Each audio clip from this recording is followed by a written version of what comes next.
বাইজিদ বুস্তামি রাহমাতুল্লাহ আলাইহির জামানাতে লোকেরা এসে আল্লাহর ওলির খেদমতে বলতেছে, হুজুর এই বোস্তাম শহরে একটা পতিতা নারী, খুবই সুন্দরী নারী পতিতা, এই পতিতা নারীর কারণে আমাদের যুবকরা চরিত্রহীন হয়ে যাচ্ছে।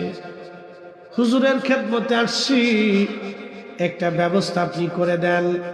আল্লাহর ওলি বললেন, ঠিক আছে আপনারা চলে যান, কালকে বিহিত করব, ব্যবস্থা হবে। সবাই মনে করছে বাইজিদ বুস্তামি গভর্নরের কাছে যাবে, পুলিশ টুলিশ দিয়ে তাকে ধরায় দিবে, অথবা ওই শহর চ্যুত করে দিবে, তাকে শহর থেকে তাড়িয়ে দিবে। আল্লাহর ওলি বাইজিদ বুস্তামি গভর্নরের কাছে গেলেন না, বিচারকের কাছে গেলেন না, সমাজপতি পুলিশ টুলিশ নিয়ে গেলেন না। আস্তে হেঁটে হেঁটে হেঁটে হেঁটে পরের দিন বিকেল বেলা ওই পতিতা নারীর ঘরে দরজার সামনে দাঁড়াইলেন। মানুষ চিন্তা করে, হায় হায়, বাইজিদ বুস্তামিরা ওলি মনে করতাম, এখন দেখি লোকটা নিজেও ওই সুন্দরী নারীর সৌন্দর্যে লোকটা পাগল হয়ে গেছে। আল্লাহর ওলিকে সবাই ভুল বুঝতে লাগলো। সর্বনাশ, বাইজিদ করলোটা কি? কিন্তু ওরা জানে না আল্লাহর ওলিদের দৌড় আল্লাহর আরশ পর্যন্ত। আল্লাহর ওলি বাইজিদ বুস্তামি পতিতা নারীর সামনে যা বলেন, হে নারী, আজকে একটা রাতের ভিজিট বা বাজেট তোমার কত? বলে এত দিরহাম বা এত স্বর্ণ দিনার। বলতেছে, এত দিনার তোমাকে যদি দেই, সারা রাত্র আমি যা বলবো তুমি কি তাই শুনবা? বলে, হ্যাঁ হুজুর, সারা রাত্র আপনি যা বলবেন আমি আপনার কথা অনুযায়ী চলবো। আল্লাহর ওলি বাইজিদ বুস্তামি রাহিমাহুল্লাহ তিনি ওই স্বর্ণের দিনারগুলি মহিলার হাতে দিয়ে বললেন, ঠিক আছে তাহলে নাও, আজকের সারা রাত্র আমি তোমাকে কিনে নিলাম, সারা রাত্রের জন্য তুমি আমার হয়ে গেলা। সবাই চিন্তা করে কি বাইজিদ পতিতা নারীর হাতে টাকা দিয়ে তাকে কিনে নিয়ে যাচ্ছে।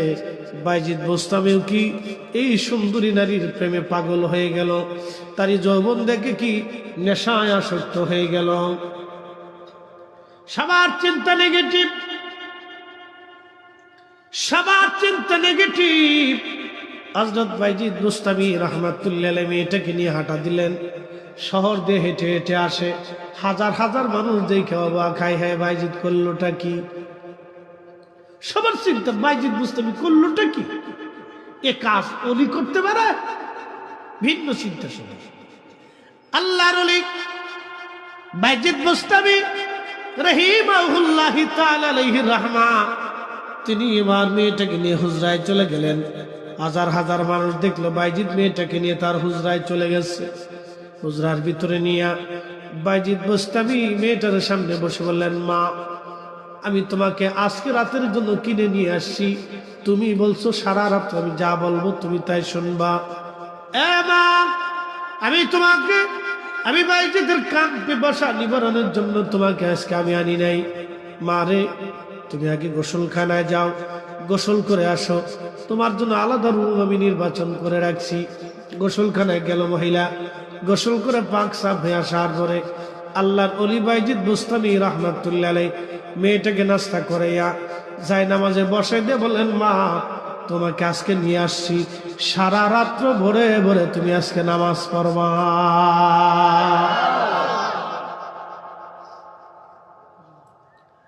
মহিলা পার্শ্ববর্তী রুমে নামাজে বাইজিদ বুস্তামি হুজরাতে আসিয়া সেজদার মধ্যে পড়ে আল্লাহকে ডাক দিয়ে বলে, রব, আমি বাইজিদের দায়িত্ব ছিল একটা নিকৃষ্ট পতিতা নারীকে পতিতালয় থেকে নিয়ে এসে আমি যাই নামাজের মুসল্লায় আমি বাইজিদ বুস্তামি তারে বসাই দিছি।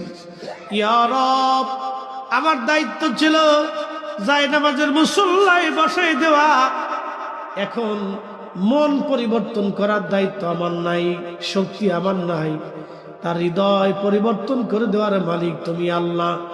আমি বাইজিদ আমার দায়িত্ব আমি পালন করেছি, পতিতালয় থেকে এনে আমি মেয়েটাকে আজকে যাই নামাজের মুসল্লায় বসাই দিলাম। আল্লাহ তুমি রব, এই মহিলার মনটাকে পরিবর্তন করাইয়া তারে ওলি বানাইয়া দাও। সঙ্গে সঙ্গে বাইজিদ বুস্তামির দোয়া কবুল হয়ে গেল। মহিলা সেজদার মধ্যে পড়ে অন্তর পরিবর্তন করে বলল, আল্লাহ, জীবনে অনেক জেনা করছি, অনেক পুরুষের চরিত্র হরণ করে ফেলেছি, আল্লাহ আমারে মাফ করে দেন, আমি আর জীবনেও কোনোদিনই জেনা করব না। চিৎকার মেরে জোরে বলেন আল্লাহু আকবার। আরো জোরে বলেন। মিলাদ শরীফের নাম দিয়া, ফাতিহা শরীফের নাম দিয়া, ইসালে সোয়াবের নামে, মিলাদুন নবীর মাহফিলের নামে আল্লাহর বান্দাকে জান্নাতের বাগানে ঢুকানোর দায়িত্ব আমাদের, মন পরিবর্তন করার দায়িত্ব আমার আল্লাহ। কথা কোন ঠিক কিনা?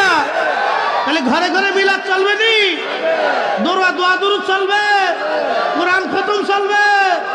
হেদায়েতের মালিকানি না, উনি মালিক। আমাদের দায়িত্ব হলো জিকিরের মাহফিল পর্যন্ত বান্দাকে নিয়ে আসা। হযরত ওমর যেই বছর তিনি শহীদ হয়ে যাবেন, হযরত ওমর রাদিয়াল্লাহু আনহু সেই বছর হজ করার জন্য আসছেন। তাওয়াফ করতেছিলেন হযরত ওমর এবং আলী। তাওয়াফরত অবস্থায় হযরত ওমর ডাক দিয়ে বলেন, ও হাজিরা, ইয়ামানের হাজি ব্যতীত সব হাজিরা দয়া করে বসে পড়েন। ইয়ামান দেশের হাজি ব্যতীত সব হাজিরা বসে পড়েন। একজন হাজিও আপনারা তাওয়াফ করবেন না, বসেন। সমস্ত হাজিরা বসে গেল,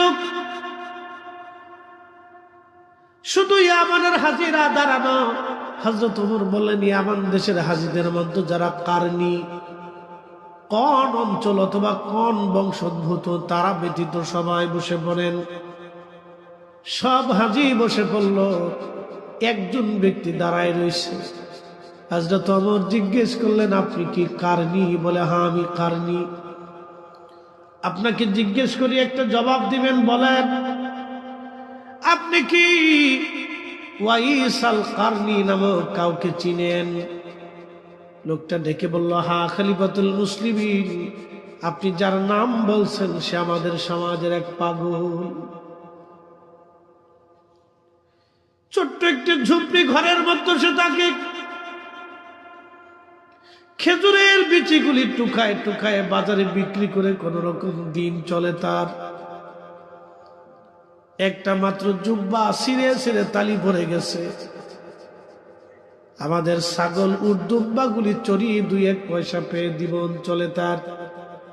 আমরা তারে পাগল মনে করি, আমাদের সমাজে তার 4 পয়সা মূল্য নাই, সে পাগল। হযরত ওমর চোখের পানি ছেড়ে দিয়ে কেঁদে ফেললেন। কারজি, তুমি কি সত্য বলতেছো? বলে, হ্যাঁ আমি সত্য বলিস, আমার ভাতিজা, আমার বংশের ছেলে। আমরা দয়া করে তার একটা ছোট্ট ঝুপড়ি ঘর বানাই দিছি। ওই ঝুপড়ি ঘরের মধ্যে সে দিনহীন মতো থাকে। আমাদের কারণে ইয়ামানে সমাজে, রাষ্ট্রে তার কোনো মূল্য নাই, একেবারে দিনহীন। তার মতো দরিদ্র এবং পাগল আমাদের এলাকায় আর কেউ নাই। হযরত ওমর কাঁদতেছে, হাজিরা মনে করতেছে ব্যাপার কি, খলিফাতুল মুসলিমিন কাঁদে কেন? হযরত ওমর ডেকে বললেন, কারনি, বলো তো ওই লোকটাকে মক্কায় পাওয়া যাবে কিনা? কোন জায়গায় গেলে পাওয়া যাবে? লোকটা ডেকে বলল, খলিফা, এমন একটা পাগলের জন্য আপনি কি জন্য ব্যতিব্যস্ত হয়ে গেলেন? হযরত ওমর ডাকতে বলে, আল্লাহর বান্দা, তুমি জানো না আমি এই লোকের প্রশংসা আমি আমার নবীর জবান থেকে শুনেছি। আল্লাহু আকবার। এই লোকের প্রশংসা আমি আমার নবীর জবান থেকে শুনেছি। বলে, হুজুর, তিনি আরাফাতের মাঠে আছেন। আরাফাতের মাঠে একটা গাছ আছে, এই গাছের নিচে যে দেখবেন সে নামাজে রত আছে। হযরত ওমর এবং আলী রাদিয়াল্লাহু আনহুমা দুইজন দ্রুত গতিতে ঘুরে দাঁড়ায় চলে গেলেন আরাফাতে। আরাফাতে যা দেখলেন একজন আল্লাহর বান্দা বসে নামাজ পড়তেছে, খুব ধীর স্থির ভাবে তার নামাজ। এত সুন্দর নামাজ, এত সুন্দর সেজদা, এত সুন্দর রুকু, কিন্তু তার পুরার জুব্বা জায়গায় জায়গায় তালি দেওয়া। একটা লাঠি আছে তার, একটা চাদর তাও জায়গায় জায়গায় তালি দেওয়া ছিঁড়া। সালাম দিয়ে হযরত ওমর বসে পড়লেন। বসে পড়ার পরে নামাজ শেষ করার পরে তিনি সালামের জবাব দিলেন। জিজ্ঞেস করলেন, আপনারা কারা? হযরত ওমর বলেন, আমি ওমর, আর উনি আলী কারামাল্লাহু ওয়াজ। আপনি কি ওয়াইস আল কারনি? হযরত ওয়াইস আল কারনি মাথা নেড়ে বলেন, হ্যাঁ আমি ওয়াইস। হযরত ওয়াইস আল কারনি নিজের চাদরখানা বিছিয়ে দিয়া বলেন, ওমর রে, আপনি খলিফাতুল মুসলিমিন, নবীর সাহাবী। আলী, আপনি আহলে বাইতে রাসূল। আমি ওয়াইস, একেবারে দিনহীন, আমি দরিদ্র মানুষ। আপনাদেরকে সম্মান দেওয়ার মতো আমার কিছুই নাই। আমার এই সিরা চাদরখানা বিছিয়ে দিলাম, দয়া করে আপনারা বসেন। আর আপনাদেরকে মেহমানদারি করব, খাবার খাওয়াবো, এমন কোন খাবার আমার কাছে আজ নাই। আল্লাহু আকবার, আল্লাহু আকবার। চিন্তা করেন তো। হযরত ওমর রাদিয়াল্লাহু আনহু চোখের পানি ছেড়ে দিয়ে কেঁদে ফেলে দিয়ে বললেন, ওয়াইস, আপনি যদি অনুমতি দেন তাহলে আপনার জন্য জুব্বার একটা কাপড় আর কিছু খাবার কিনে আমি আপনাকে উপহার দিতে চাই। ওয়াইস আল কারনি বললেন, খলিফাতুল মুসলিমিন, আমার যে জুব্বাটা আছে কত বছর ধরে চলতেছে, মৃত্যুর আগ পর্যন্ত এটাই যথেষ্ট হবে। আসতে হয়ে গেল না? জোরে বলবেন না। আর খাবার, ওটা আপনাকে চিন্তা করতে হবে না। যে মালিক আমার জন্য হায়াত বরাদ্দ করেছেন, তিনি আমার জন্য রিজিকের বরাদ্দ করবেন। একই চিন্তা করতে পারছেন? আল্লাহু আকবার। তাওয়াক্কুল, তাকওয়া কি ছিল তাদের? তিনার মতো মহিয়সী মহানুভব ব্যক্তি মায়ের সেবা করেছেন, অন্ধ মার খাবার খাওয়াই দিয়েছেন, রান্না করে দিয়েছেন, গোসল করে দিয়েছেন। এই মায়ের সেবা করার জন্য আল্লাহ তার এই সম্মান মর্যাদা তাকে দান করেছেন, এই ইজ্জত আল্লাহ তাকে দান করেছেন। মার খেদমতের জন্য রাসূল করিমের দপ্তরে আসার একটু সুযোগ তার হলো না। কত রজনী মা আপনার জন্য ছটফট করলো, কিন্তু আজকে মা কবর দেশে চলে গেল, পারেন নাই মার কবরের পাশে দাঁড়াইতে। নবীজি বললেন কি, উম্মত, তোমরা তোমাদের বাবা মা যদি মারা যায়, তোমাদের হক শেষ হয় না। তোমরা এত পরিমাণে দোয়া করো, অত্যধিক পরিমাণে বাবা মার জন্য দোয়া করো। আল্লাহর কোরআন শিখিয়ে দিলেন, রাব্বির রাহমহুমা কামা রাব্বায়ানি সাগীরা। আবার বলেন, রাব্বির রাহমহুমা কামা রাব্বায়ানি সাগীরা। বিশ্ববিখ্যাত আল্লাহর ওলি, তার নাম হযরত ইমাম মালিক ইবনে দিনার রাহমাতুল্লাহ আলাইহি। অনেক বড় দরজার আল্লাহর ওলি ছিলেন। হজ করার জন্য মক্কায় আসলেন। হজ শেষ করে আল্লাহর দরবারে হাত বাড়ায় বললেন, রব, হজ তো আদায় করলাম, কিন্তু কবুল হয়েছে কিনা তো জানি না। আল্লাহ, তুমি দয়া করে বলে দাও, কার হজ হলো, কার হজ হলো না, আপনি বলে দেন। ঘুমায় মালিক ইবনে দিনার। রাত্রিবেলা স্বপ্ন দেখে আমার মালিক, আমার আল্লাহ ডাক দেয়, বলতেছে, মালিক রে, আমি সবার হজ কবুল করছি, সবার জীবনের গুনাহ আমি আল্লাহ মাফ করছি, কিন্তু একজনের গুনাহ আমি আল্লাহ মাফ করি নাই, একজনের হজ আমি আল্লাহ কবুল করি নাই। গজারিয়াবাসী, সময় তো অভাব আপনার, অনেকের চিন্তার সময় আমার হাতে নাই। আহা, জিন্দিগি, কবর যখন চলে আসবে, মৃত্যু, এই সময় আর সময়ের কোনো দাম হবে না। আমার দেশে কোটি কোটি টাকার মালিক যারা, বাবা মার কবরের পাশে দাঁড়ানোর টাইম তারা পায় না। দেখেন নাই, সময় নেই, টাইম নেই, মনেও নেই, ভুলেও গেছে, দোয়াও নেই। হাজার হাজার কোটি টাকা রেখে করোনার সময়, নাম বলবো না, অনেক ধনী গ্রুপ ইন্ডাস্ট্রির মালিকরা কবরে চলে গেছে, ছেলেটা বাবার জানাজাতেও যায় না। বহু আছে ডরে যে করোনায় যদি ধরে, যেই ছেলের জন্য হালাল হারাম বাঁচে নাই, বিরাট বড় বড় ইন্ডাস্ট্রি বানাইয়া কবরে চলে গেল, তার জিন্দিগির 16 আনাই বৃথা। একজন ব্যক্তি নদীর ভিতর দিয়ে নদী পার হচ্ছে, তো মাঝি তো মূর্খ মানুষ, তো মাঝির জিজ্ঞাসা, ও মাঝি বলো তো সূর্য স্থির না পৃথিবী স্থির? মাঝি কয় আমি তো এগুলো জানি না। মাঝি বলো তো এটা কি সেটা কি? মাঝি কয় দেখেন আমি মূর্খ মানুষ, অত কিছু বুঝি সুঝি। তা বেড়া কয় মাঝি রে, তোর জীবনের এই 16 আনা 14 আনাই মিথ্যা, কিছু শিখলি না, খালি নৌকা চালালি আর রুটি রুজি করি, জ্ঞান বিদ্যা কিছু বুঝলি না। তো কিছু দূর যাওয়ার পরে আকাশে তুফান উঠছে, এই কাল বৈশাখের দিন ধরে নাকি তুফান ওঠার পরে তখন মাঝি জিগায়, ও আল্লাহর বান্দা এতক্ষণ তো বহুত জ্ঞান বিজ্ঞানের কথা বললেন, সাঁতার কি জানে? সাঁতার তো জানি না। যতই জ্ঞান বিদ্যার কথা বলেন না কেন, আমার তো 16 আনার 14 আনা শেষ, আপনার 16 আনাই শেষ, বুঝছে? সাঁতার জানো? কেন সাঁতার তো জানি না। 16 আনার 16 আনাই শেষ, তুফান উঠছে, নৌকা ডুববে, সাঁতার জানলে মাছ পানালি শেষ। মাকাম ইব্রাহিমে 40 বছর ধরে সারা রাত্রি ইবাদত করে। মালিক ইবনে দিনার চিন্তায় করে দিলেন যে এত বড় বুজুর্গ, তার হজ কবুল হইল না, তার আল্লাহ মাফ করলো না, কারণটা কি? লোকটারে কোথায় গেলে পাওয়া যাবে বলবা কি মক্কাবাসী? মক্কার লোকে বলল, হুজুর আপনি যদি তাকে পেতে চান, মক্কার বিরাট ভূমিতে একটা বিরাট বড় গাছ আছে,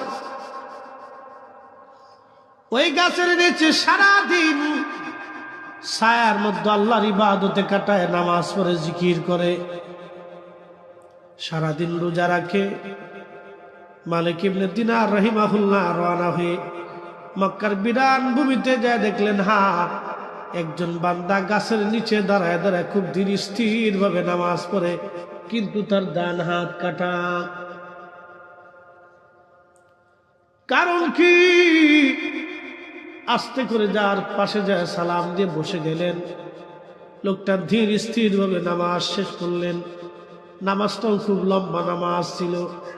নামাজ শেষ করার পরে তিনি সালামের জবাব দিয়ে বলেন, আল্লাহর বান্দা কি পরিচয়? এই বিরান ভূমিতে আমি একাকিত্ব জীবনে এই বান্দার কাছে আপনার কি প্রয়োজন? বলতেছে, আপনার নাম কি? মুহাম্মদ ইবনে হারুন সামরকন্দি। বলে, হ্যাঁ। আপনার পরিচয় কি? বলে, আমার নাম মালিক ইবনে দিনার আল ইরাকি আল বসরি। বলতেছে, হুজুর আমি আপনার চিনছি, আপনি ইরাকের অনেক বড় জাহিদ, অনেক বড় আবিদ, আল্লাহর ওলি। এই নাফরমানের কাছে আপনি কেন আসছেন? কি খেদমত আপনার করতে পারি? তখন মালিক ইবনে দিনার ডাক দিয়ে বলেন, আল্লাহর বান্দা তোমাকে একটা দুঃখের সংবাদ দেওয়ার জন্য আমি আসছি। বলেন হুজুর কি দুঃখের সংবাদ? বলতেছে, আল্লাহর বান্দারে আজকে 2 রাত আমি স্বপ্ন দেখেছি, আমার মালিক আল্লাহ বলেছেন সবার হজ কবুল হয়, সবার গুনাহ মাফ হয়, কিন্তু তোমার হজ কবুল হয় নাই, তোমার গুনাহ মাফ হয় নাই। এই কথা শোনার সাথে সাথে সে অঝোর ধরায় চোখের পানি এসে কাঁদতে লাগলো, ডুকরিয়ে ডুকরিয়ে কাঁদতেছে। বলতেছে, ও আল্লাহর বান্দা তুমি কাঁদো কেন? বলে, হুজুর আজকে 40 বছরে 40 জন আবদাল ওলি এসে আমাকে হজ শেষ হওয়ার পরে সংবাদ দিয়ে যায় সবার হজ হয়, কিন্তু আমারটা হয় না। সবার জীবনের গুনাহ মাফ হয়, আমারটা হয় না। আজকে 40তম বছরে আপনি এসে আমাকে সংবাদ দিয়ে গেলেন আমার হজ হলো না, আমার জীবনের গুনাহ মাফ হলো না, সবারটা হলো কিন্তু আমারটা হলো না। মালিক ইবনে দিনার আরো আশ্চর্য হলেন, 40 বছরে তোমাকে 40 জন আবদাল সংবাদ দিয়ে গেছে? বলে হ্যাঁ। তুমি অপরাধ করছো কি বলো তো আমাকে। বলে হুজুর, সে অনেক বড় দুঃখের কথা, আমার জীবনের একটা ভুল বুঝে আমাকে এই পর্যন্ত নিয়ে আসছে। ভুলটা কি আমাকে বলবা? বলে হুজুর, আমি মদও পাইছিলাম, নেশা করছিলাম, শাবানের শেষ রাত, এই যে শাবান চলতেছে এই শেষ রাত আমি নেশা করে মদপায়ী হয়ে বাড়ি ফিরে আসছি। ও যারা মদপান করে কুত্তার গোল পায়খানা যেমন নিকৃষ্ট, নেশার বস্তু এরকম নিকৃষ্ট। মদ, জুয়া, ও কি বলে আপনার বাবা, ইয়াবা যেটা আছে, গাঁজা, হিরোইন, আফিম, এগুলি কুত্তার পায়খানা যেমন নিকৃষ্ট, ওই মদের এই নেশার বস্তুগুলি এরকম নিকৃষ্ট। কথা কন ঠিক কিনা? কুত্তার পায়খানার চেয়ে নিকৃষ্ট। কুত্তা বিষ্ঠা যেমন নিকৃষ্ট, ওই রকম নেশার বস্তুগুলি নিকৃষ্ট। ওটা শরীরে ঢোকার পরে শরীর অপবিত্র হয়ে যায়, ওটা শরীর নাপাক হয়ে যায়, ওর শরীরে কিছু থাকে না।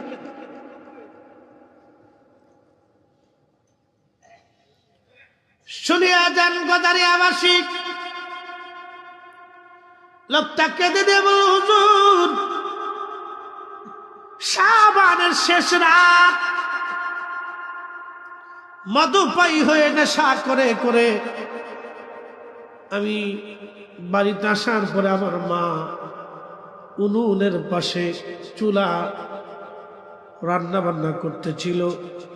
আমি নেশা হয়ে যখন বাড়ি ফিরছি, মা আমার হাতটা ধরলেন, ধরে বললেন, বেটারে আজকে শাবানের শেষ রাত, কত ছেলে মেয়েরা রোজার জন্য প্রস্তুতি নেয়, তুই কিনা আবার একটা সন্তান মদপায়ী হয়ে নেশা করে বাড়ি আসছিস, কত ছেলেরা মরে যায়, তুই কি মরতে পারিস না?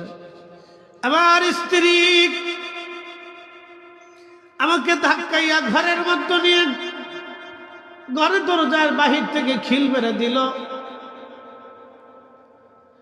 সারা রাত্র আমি নেশার ঘোরের মধ্যে কেটে ফজরের সময় সকালবেলা ঘুম যখন উঠলাম আর নেশার ঘোর কেটে গেল। আমি আমার স্ত্রীকে ডাক দিলাম, বিবিরে কোথায়? কর্কর ভাষায় আমার স্ত্রী বলল, তোমার মতো নাফরমানের সঙ্গে আমি আর কোনোদিন সংসার করব না, এত বড় নাফরমানের সঙ্গে থাকা যাবে না। আমি বললাম, কি হয়েছে বিবি বল? স্ত্রী বলল, স্বামী গত রাত্রিবেলা নেশাগ্রস্ত অবস্থায় তুমি তোমার মাকে আগুনের মধ্যে পুড়িয়ে হত্যা করে ফেলছো। হুজুর, ঘরের দরজা ভেঙ্গে বের হইয়া আমি উনুনের পাশে যা দেখি মা নাই, ওরা শরীর মার আগুনে কালা হয়ে গেছে পুড়ে পুড়ে। মা দুনিয়াতে রই, করলাম কি? জীবনের কত বড় ভুল আমি করছি, এই ভুল সমাধান আমি কি করে করব? হুজুর, আমি আমার মারে দাফন করলাম, স্ত্রী থেকে জুদা হলাম, তালাক নিলাম। তৎকালীন সময় আমার ৮,০০০ স্বর্ণ মুদ্রা ছিল। এই ৮,০০০ স্বর্ণ মুদ্রা আমি আল্লাহ রাস্তায় দান করে দিলাম, যদি আল্লাহ আমাকে মাফ করে দেয়। সেই সময় ৮,০০০ স্বর্ণ মুদ্রা বর্তমান সময়ে কয়েকশো কোটি টাকা হবে। 12 জন দাসী বাদী ছিল আমার, সব আজাদ করে দিলাম। যত জমি জমা ছিল সব আমি আল্লাহ রাস্তায় দান করে দিলাম, যদি আল্লাহ মাফ করে। হুজুর, যে হাত দিয়ে মাইরে মারছিলাম, এই যে দেখেন আমার হাতটা কাটা, আমি আমার বাম হাত দিয়ে কুড়াল দিয়ে কুবাইয়া কুবাইয়া আমি আমার সেই হাতটাকে কেটে ফেলে শরীর থেকে বিচ্ছিন্ন করে ফেললাম, যদি আল্লাহ আমারে মাফ করে দেয়। তারপরও আমার মনের আশা হয় নাই। সুদূর সমরকন্দ থেকে আমি মক্কায় চলে আসছি, 40 বছর ধরে দিনহীন ক্ষুধা বরণ করে মাকাম ইব্রাহিমে নামাজ পড়ি, আল্লাহর কাছে কান্দি, সারাদিন এই বিরাট ভূমিতে গাছের নিচে ইবাদত করে নিরিবিলি 40টি বছর ধরে খোদার ঘর ধরে ধরে কান্দি। সবার ক্ষমা হয়, আমার ক্ষমা হয় না। সবার হজ হয়, আমার হজ হয় না। আল্লাহর বান্দা সামারকন্দি কেঁদে কেঁদে বলে, হুজুর 40 বছর ধরে ক্ষমা চাই, মালিক আমারে মাফ করে না, আমি কি করব এখন বলেন। মালিক ইবনে দিনার মুখের মধ্যে হাত দিয়ে চোখের পানি ছেড়ে ছেড়ে কাঁদে, দাড়ি মোবারক ভিজে যায় আর বলে, আল্লাহর বান্দা করছো কি? পৃথিবীতে আগুন লাগাইয়া এই আগুন থেকে তুমি পালাইতেছো, এত বড় সর্বনাশ তুমি তোমার নিজের করছো। কে তোমাকে মাফ করবে বলো? কে তোমারে ক্ষমা করে আনবে বলো? করছিস কি? তোকে আল্লাহ কি করে ক্ষমা করবে? এত বড় নাফরমান। ঠিক তখন ইমাম আবুল ফারাজ ইবনুল জৌজি লিখতেছেন, আল্লাহর বান্দা আল্লাহর দরবারে দুহাত পেতে তুললেন, খুব বিনয়ে আর কাকুতি বিনতির সাথে আল্লাহর দরবারে কেঁদে কেঁদে বললেন, হে বিপদ অপসরণকারী, যেভাবে কিতাবের সে বলতেছি বাংলাটা, হে তওবা কবুলকারী রব, তোমার প্রশংসা করার মতো যোগ্যতা আমার নাই, তোমার প্রশংসা তুমি নিজেই করেছো আল্লাহ। হে মালিক, হে আল্লাহ, এ বান্দা একটা ভুলের জন্য 40 বছর ধরে ক্ষমা চাচ্ছি মালিক। আমি এমনিতে হাত বাড়াই নাই, 40 বছরের অনেক ইবাদত নিয়ে তোমার দরবারে ক্ষমা চাইতেছি আল্লাহ। তুমি যদি তোমার দরজা থেকে আমাকে শূন্য ফিরে দাও, তোমার এই বান্দা কোথায় যাবে? তুমি তো কোরআনে ঘোষণা দিয়েছ, তুমি বান্দাকে যত অপরাধী হোক ক্ষমা করে দিবা আল্লাহ। আমি তো ক্ষমার আশায় তোমার দিক চাই রয়েছি। খুব বিনয়ে বিনয়ে আল্লাহর সাথে যেন কথা বলতেছিল, কাঁদতেছিলেন। মালিক ইবনে দিনার চলে গেলেন। সে দীর্ঘ সময় আল্লাহর দরবারে হাত তুলে কাঁদতে লাগলেন, আল্লাহ আমার ভুল হয়ে গেছে। তো মালিক ইবনে দিনার রাহমাতুল্লাহ আলাইহি স্বপ্নে নবীজি বললেন, তুমি যাও আল্লাহর বান্দাকে ক্ষমার ঘোষণা দিয়ে আসো, আল্লাহ তারে মাফ করে দিয়েছে। কিন্তু কিয়ামতের মাঠ কায়েম হবে, মা হবে বাদী, আসামি হবে মালিক মুহাম্মদ ইবনে হারুন সমরকন্দি। সেদিন আল্লাহ ফয়সালা করবে, শিংওয়ালা প্রাণী, শিং ছাড়া প্রাণী, প্রত্যেকটা প্রাণীরও আল্লাহ সেদিন বিচার করবে। আল্লাহ নবীজি স্বপ্নে সে মালিক ইবনে দিনারকে বললেন, মালিক ইবনে দিনার কিন্তু তাকে আল্লাহ মাফ করে দিয়েছেন, মুহাম্মদ ইবনে হারুনের ক্ষমা হয়েছে, কিন্তু কিয়ামতের ময়দানে বিচার ফয়সালা যখন আল্লাহ বসবে, ফয়সালা যখন আসবে, আল্লাহর আদালত বসবে, মহা সুপ্রিম কোর্টে বিচারপতি আমার আল্লাহ, বিচারপতি আমার আল্লাহ, আসামি মুহাম্মদ ইবনে হারুন সমরকন্দি আর বাদী তার মা। নবীজি বললেন, শোনো মালিক ইবনে দিনার, সেই দিন সমস্ত প্রাণী কুলদের বিচার আল্লাহ করবেন। মুহাম্মদ ইবনে হারুন সমরকন্দির বিরুদ্ধে আমার আল্লাহ পাক রায় দিবেন তার মায়ের পক্ষে, যেহেতু সে তার মাকে আগুনের মধ্যে পুড়িয়ে মারছিল। আল্লাহ যদিও তারা ক্ষমা করছেন, কিন্তু কিয়ামতের ময়দানে আমার আল্লাহ ক্ষমা করবে না। সেই দিন আল্লাহ ফয়সালা দিবেন। দুনিয়ার 3 দিনের সময় 72 ঘন্টা থেকে জাহান্নামের আগুনে আমার মালিক আমার আল্লাহ থেকে শাস্তি দিতে থাকবেন। 3 দিন পরে আমার আল্লাহ ওই সমরকন্দির মায়ের কলিজার ভিতর আল্লাহ ভালোবাসা ঢুকাই দিবেন। সন্তানের কঠিন শাস্তি দেখে মার মনে দয়া লেগে যাবে।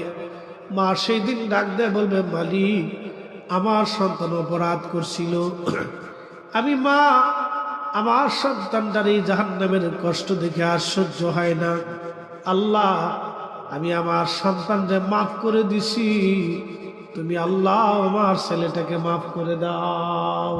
আল্লাহু আকবার। ওগো মা, তুমি এ ধরনের শ্রেষ্ঠ নিয়ামত তোমারই পদ তলে রয়েছে জান্নাত, তোমারই পদ তলে রয়েছে জান্নাত। মে কবরে আন্ধেরি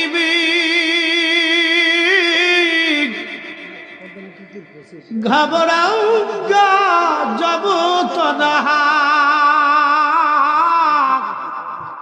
এর অর্থ হচ্ছে, হে নবী, আমি কবরের ভিতরে ঘাবড়াই যাব, পেরেশান হয়ে যাব, দোদুল্যমান হব, কঠিন পরিস্থিতির মধ্যে পড়ে যাবে। মে কবরে আন্ধেরি ঘাবড়াউঙ্গা জব তনহা। ইমদাদ মেরি করনে আজানা রাসূলুল্লাহ। আপনি আমাকে সেদিন মদদ দিয়ে আপনি আমার কাছে আইসেন, আপনি আমাকে সেই দিন কঠিন মুহূর্তে সাহায্য করেন হে রাসূল। এ শব্দ গম্বদ আলে, হে সবুজ গম্বুজওয়ালা নবী, মঞ্জুর দোয়া করো না। আপনি আমার আরজি, এই কাকুতি মিনতি আপনি কবুল করে নেন হে নবী। একসাথে বলবেন ইয়া রাসূলুল্লাহ। এ শব্দ গম্বদ ওয়ালি মঞ্জুর দোয়া করনা, जब वक्त नजर आए आका दीदार अता करना,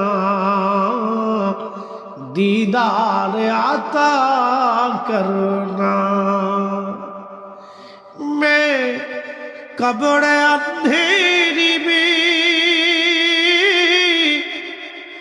घबराऊंगा जब तन्हा, इमदाद मेरी करने आजाना रसूल अल्लाह, इमदाद मेरी करने आजाना रसूल अल्लाह। रोशन मेरी तुरबत को लिल्लाह जरा करना, जब वक्त नजर आए आका दीदार आता करना, दीदार आता करना। পৃথিবীর এমন কোন মানুষ নাই যে মানুষটা ওই কবরের বাসিন্দা না হয়েছে। আগামী দিন এমন কোন মানুষ নাই রে ওই কবরের বাসিন্দা না হবে। একদিন মাটির ভিতরে হবে ঘরে মহানামাত, কেন বান্ধ দালান ঘর মহানামার, কেন বান্ধ দালান ঘর।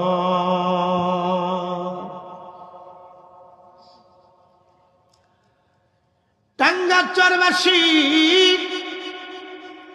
খুবই মনোযোগ দিয়ে কথাগুলি শুনবেন। যে মাটির উপরে আজ বসে আছি, আগামী দিনে এই মাটির নিচে আমাদের ঘর হবে। কবরবাসীদের স্মরণে যেহেতু মাহফিল, অতএব আমি আপনাদের সামনে ওই বিষয় নিয়ে আলোচনা করব। আল্লাহর কোরআন বলল, কাইফা তাকফুরুনা বিল্লাহি وكنتم أمواتا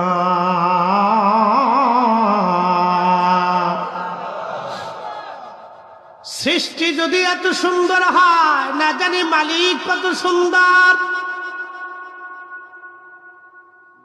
কুরআনুল কারীম আমার আল্লাহ ডাক দিয়ে বলেন, কাইফা তাকফুরুনা বিল্লাহি ওয়া কুনতুম আমওয়াতা।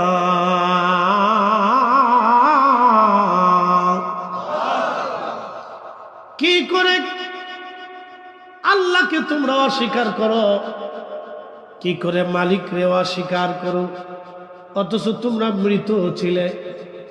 আহিয়াকুম, তোমাদেরকে আমি আল্লাহ জীবিত করেছি, জিন্দা বানাইছি।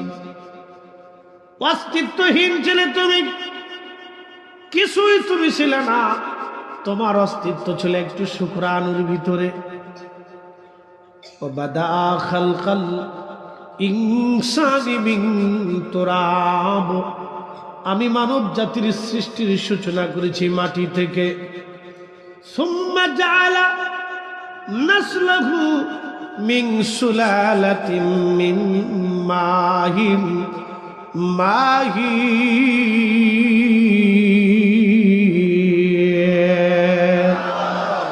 চার রঙের মশলা দিয়া যে কইরাছে তোর গঠন, চার রঙের মশলা দিয়া।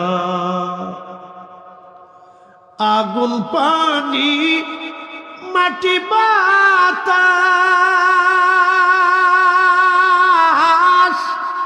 একে যোগে করিয়া প্রকাশ। ওরে আগুন পানি মাটি বাতাস একে যোগে করিয়া প্রকাশ। ওরে দেখলি না তুই কইরা তালাশ, ওরে দেখলি না তুই কইরা তালাশ। কোন জাগাসি মহাজন, চার রঙের মশলা দিয়া যে কইরাছে তোর গঠন, চার রঙের মশলা দিয়া।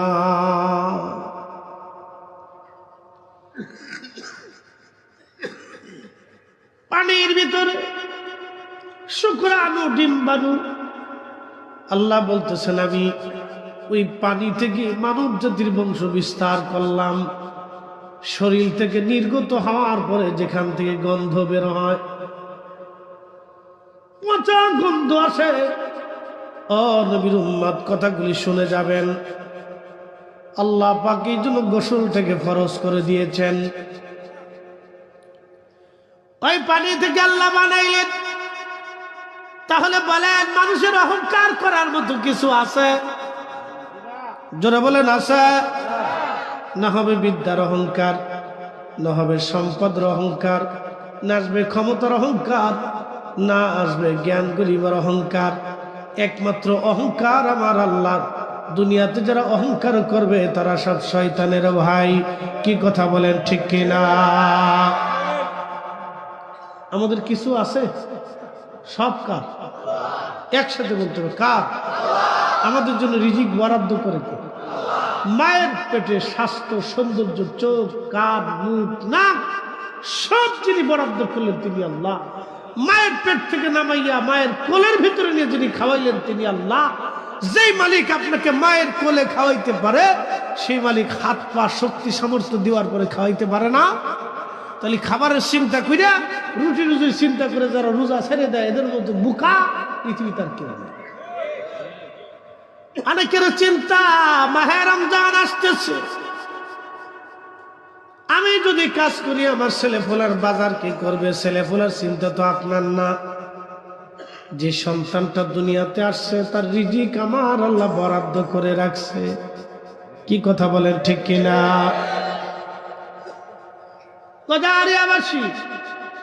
খুবই মনোযোগ দিয়ে কথাগুলি শুনে যাবেন। আল্লাহ বললেন, তোমরা মৃত ছিলে, অস্তিত্বহীন ছিলে, আমি আল্লাহ অস্তিত্ব দিলাম। আহইয়াকুম, তোমাদেরকে আমি আল্লাহ পাক জিন্দা করলাম, সুম্মা ইউমিতুকুম, এরপরে আমি আল্লাহ আবার তোমাকে মৃত্যু দেব। এই জন্য কোরআন বলছে মিনহা খালাকনাকুম ওয়া ফিহা নুঈদুকুম ওয়া মিনহা নুখরিজুকুম তারাতান উখরা।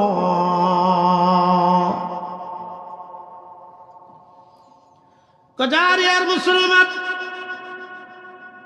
খুবই মনোযোগ দিবেন। আমার আল্লাহ বললেন তোমাদেরকে আবার মৃত্যু দিব, মরণ থেকে পালানোর কোনো রাস্তা, কোনো সুযোগ আমাদের নাই। ও তোর পিছে পিছে ঘুরছে সব, কোন দিন জানি তোর হয় সমন জারি, দেখ না মন ঝাঁক মারিয়ে দুনিয়াদারি। গজারিয়ার মুসলমান খুব মনোযোগ দিয়ে শুনে যাবেন। এই যে মাহে রমজান আসতেছে, মাহে রমজান আসার পরে যে মাহে রমজানের হক আদায় করলো না, তার মতো কপাল পোড়া পৃথিবীতে আর কেউ নাই। একটা হাদিসের তিনটা রূপ, তিনটা ব্যাখ্যা আপনাদের সামনে উপস্থাপন করব।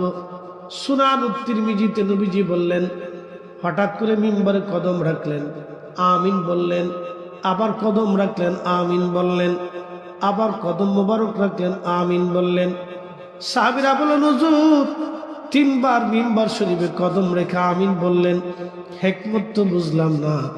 আল্লাহর নবী বলেন, সাহাবীরা রে, প্রথম মিম্বারে কদম রাখছি, আমিন বলার সঙ্গে বললাম এই জন্য, জিব্রাইল আমিন আমাকে এসে বলল, হুজুর আপনি নবীজির নাম মোবারক শুনলো কিন্তু দুরূদ শরীফ পড়ল না। আপনি নবীর নাম মোবারক শুনল কিন্তু দুরূদ শরীফ পড়ল না। আপনি নবীর নাম মোবারক পড়ল কিন্তু দুরূদ তেলাওয়াত করল না। তার আখিরাত বরবাদ হয়ে যাক, এই লোকটা ধ্বংস হয়ে যাক। গজারিয়ার মুসলমান খুবই মনোযোগ দিয়ে শুনিয়া যান।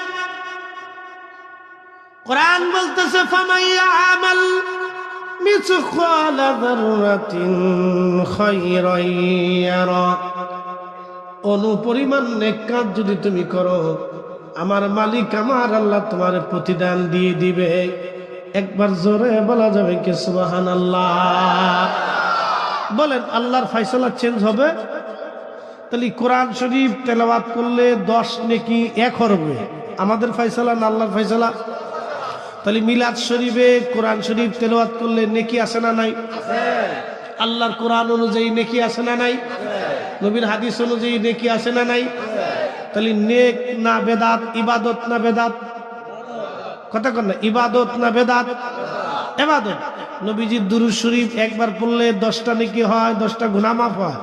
10 বার আল্লাহ পাক বান্দার উপর রহমত নাজিল করে। তাহলে ইবাদত না বেদাত? ইবাদত। এরপরে কিছু সময় লা ইলাহা ইল্লাল্লাহ জিকির হয়, আল্লাহ আল্লাহ জিকির হয়। আবার অনেক মিলাদ শুরু করার আগে কোরআন শরীফ খতম হয়, এরপরে কালেমা শরীফ খতম হয়, লা ইলাহা ইল্লাল্লাহ, লা ইলাহা ইল্লাল্লাহ, লা ইলাহা ইল্লাল্লাহ। কেউ 1.25 লক্ষ বার পরে, কেউ 4 লক্ষ বার পরে, কেউ 5 লক্ষ বার পরে। আচ্ছা, প্রত্যেক জিকিরে নেকি আছে না নাই? তাহলে বেদাত না ইবাদত? বেদাত না ইবাদত? এরপরে মিলাদ শরীফ শেষে দোয়া আছে না নাই? দোয়া, এটা আল্লাহ পাকের জিকির। দোয়া কার জিকির? আল্লাহর জিকির। তাহলে আল্লাহর জিকির যেখানে, সেখানে ইবাদত না বেদাত? জোরে বলেন, ইবাদত না বেদাত? ইবাদত। আচ্ছা, দোয়া পরে তাবারক, একটু সিন্নি মিষ্টি তাবারকের ব্যবস্থা আছে না নাই? আচ্ছা, যিনি তাবারক খাওয়াইলেন বা আপনাকে মেহমানদারি করলেন, মেহমানদারির ভিতরে নেকি আছে না নাই? নবীজিকে জিজ্ঞেস করলেন, ইয়া রাসূলুল্লাহ আইয়ুল ইসলামি খায়রুন, ইসলামের মধ্যে উত্তম কাজ কি? নবী বললেন, তুতঈমুত তুআম, মানুষকে খাদ্য খাওয়াও, মেহমানদারি করো। তাহলে রাসূলের কথা অনুযায়ী মেহমানদারিতে নেকি আছে না নাই? বেদাত না ইবাদত? তাহলে যারা সারা বছর পরে বেদাত বেদাত বেদাত বেদাত করে চিল্লাইতেছে, মনে হচ্ছে তার চোখে সমস্যা আছে। ও বেদাতের চশমা পড়ছে, এই জন্য দুনিয়া যেই দিকে দেখে সেদিকে খালি বেদাত চোখে দেখে, এটার ইবাদত চোখে পড়তেছে না। আমরা এই সমস্ত সাতার ফতোয়া মানার টাইম আমাদের না। হাত উঁচা করে বলেন ঠিক কিনা?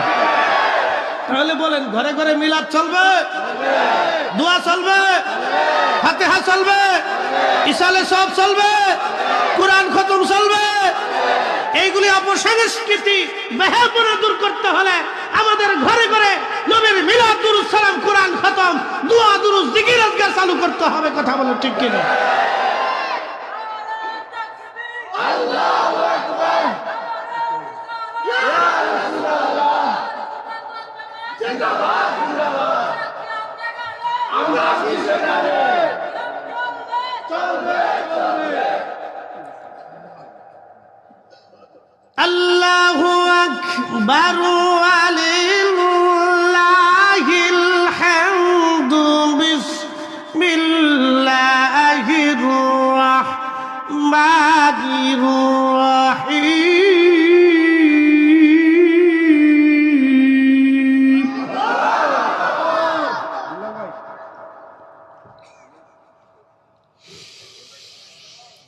فمن يعمل مثقال ذرة خيرا يره ومن يعمل مثقال ذرة شرا يره। প্রিয় মুসলমান, গজারিয়াবাসী, আমার কথার ভিতরে যদি গুরুত্ব না থাকে এবং যুক্তিপূর্ণতা না থাকে, আপনি বলবেন ফরিদ হুজুর কথা যুক্তিপূর্ণ হয় নাই, আমি এই কথা ছেড়ে দিব। যেহেতু অপসংস্কৃতি ওরা মোবাইলে মোবাইলে হাতে হাতে আমাদেরকে পৌঁছায় দিছে, আমাদের যুবকগুলি নষ্ট হয়ে যায়, মেয়েরা চরিত্রহীন হয়ে যাচ্ছে, যুবকরা চরিত্রহীন হয়ে যাচ্ছে, কুপথে অপথে তারা ধাবিত হচ্ছে। এই ক্ষেত্রে আমাদের দায়িত্ব কি? ঘরে ঘরে নবীর দুরুদ সালাম, মিলাদ, কিয়াম, জিকির, আজকার, দোয়া, দুরুদ চালু করে দেওয়া, কোরআন খতম চালু করে দেওয়া। কি কথা বলেন ঠিক কিনা? বলে ফরিদ হুজুর কারণ কি? কি জন্য বুঝাইতেছি? ওই যে দোহাই দিলে হবে না, সারা রাত্র আর শুনছো, ফজর নামাজ পড়ো নাই, লাভ হইল কি? এই কথা বলা যাবে না, কারণ কোরআন এটা শিখাই নাই। কোরআন বলছে তুমি ফজর পড়ো নাই, কবিরা গুনাহ হবে, কিন্তু সারা রাত্র ওয়াজ যদি শোনো, সারা রাত্র ওয়াজ শোনার নেকি তোমার আমল নামায় হবে। কোরআন এটা শিখেছি, ফামাইয়া আমাল মিসকালা যাররাতিন খায়রান ইয়ারা। নেকের কাজ সামান্য হলো প্রতিদান পাবা, গুনাহের কাজ সামান্য হলো প্রতিদান পাবা। গুনার কাজ অল্প হলেও প্রতিদান পাবা, নেকের কাজ অল্প হলেও প্রতিদান পাবা। তো আমাদের স্লোগান হইতে হবে এরকম, গুনাহের কাজ যত ছোট হোক করব না, নেকের কাজ যত ছোট হোক ছাড়ব না। নেকের কাজ যত ছোট হোক ছাড়ব না, গুনাহের কাজ যত ছোট হোক করব না। নেকের কাজ যত ছোট হোক ছাড়ব না, গুনাহের কাজ যত ছোট হোক করব না। আমরা মিলাদ মাহফিল ছাড়ব না, দোয়া দুরুদ ছাড়ব না, কোরআন তেলাওয়াত ছাড়ব না। কথা কোন না ঠিক? গজারিয়াবাসী, আপনাকে মুসলমানদেরকে দুয়ার ভিতরে জিকিরে, কোরআন তেলাওয়াতে আনাইতে হবে। হেদায়েতের মালিক আমরা, কে? মন পরিবর্তন করে কে? একটা ছেলে নামাজ রোজা কিছু করে না, বেহাইয়া, বেপরদা, দুষ্ট, বদচরিত্র, নেশা করে, তো বাবা বাড়িতে মিলাদের ইন্তজাম করছে, মুরব্বীরা আসছে, ওলামায়ে কেরাম আসছে, তলবে ইলমরা আসছে, এলাকার মানুষ মুসল্লিরা সবাই এসে বসছে। তো ছেলেটা চিন্তা করলো যে আব্বা বাড়িতে মিলাদ জিকিরের ইন্তজাম করছে, আমি যদি না থাকি তো মানুষ কি করবে না। কিন্তু সে মিলাদে বসছে, বৈশা তো ইমাম সাহেব এমন একটা দোয়া শুরু করছে, দোয়ার ফুয়ুজুতে ছেলেটা চোখ দিয়ে পানি চলে এসে সে চিন্তা করতেছে, আরে জীবনে অনেক অপরাধ করছি, আর এটা করতে হবে না। পরিবর্তন হইতে পারে না? হয়েছে না? হয় না? হবে না? হবে। পরিবর্তন না হলে তো মসজিদ বন্ধ হয়ে যাইত। কে বলছে মাহফিলে পরিবর্তন হয় না? অনেকে কয় মাহফিল দিয়ে হবে কি, হেদায়েত হয় না। কেডাই কইছে হেদায়েত হয় না? মাহফিল বন্ধ করে দেন, 2 বছর পরে আপনার মেয়ে ল্যাংটা হয়ে চলবে। একসাথে জবান খুলে আল্লাহ আল্লাহ,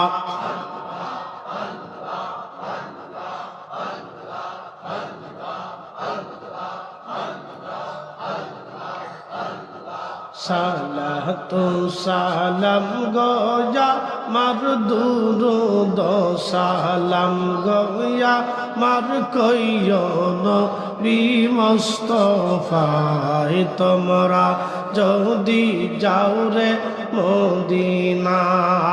আল্লাহ আল্লাহ আল্লাহ,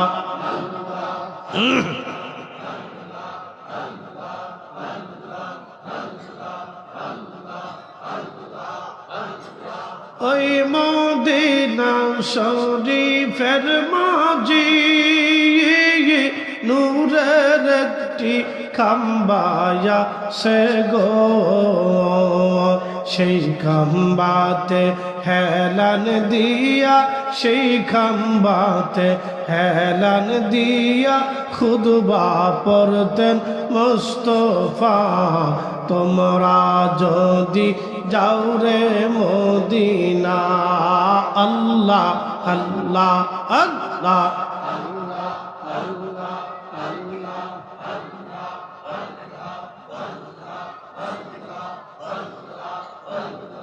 সালাতু সালাম গো আমার দুরুদ সালাম গো আমার কইও নবী মুস্তাফা। তোমরা যদি যাও রে মদিনা। আল্লাহ আল্লাহ,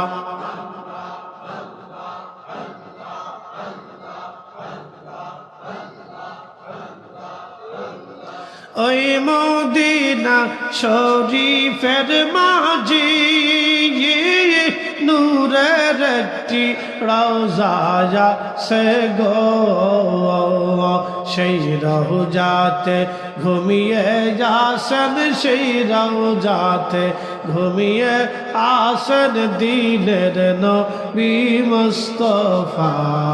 তোমরা যদি যাও রে মদিনা। আল্লাহ আল্লাহ আল্লাহ,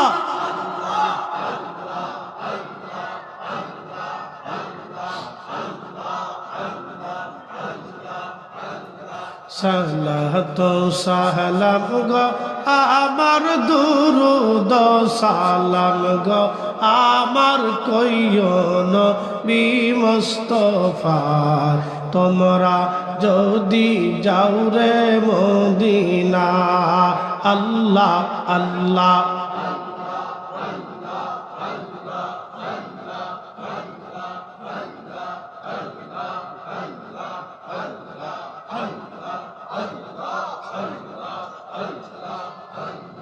হাজিদের যাত্রা কায়ালি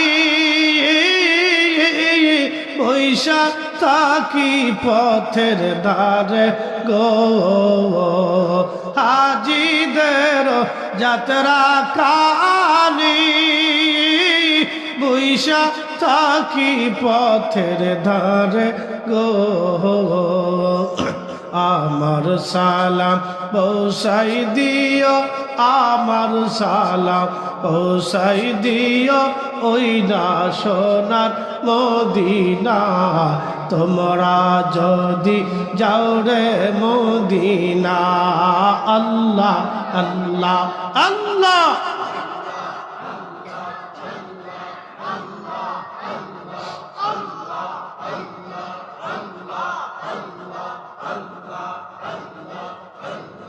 সালাতু সালাম গো আমার দুরুদ সালাম গো আমার কইও নবী মুস্তাফা। তোমরা যদি যাও রে মদিনা। আল্লাহ আল্লাহ আল্লাহ,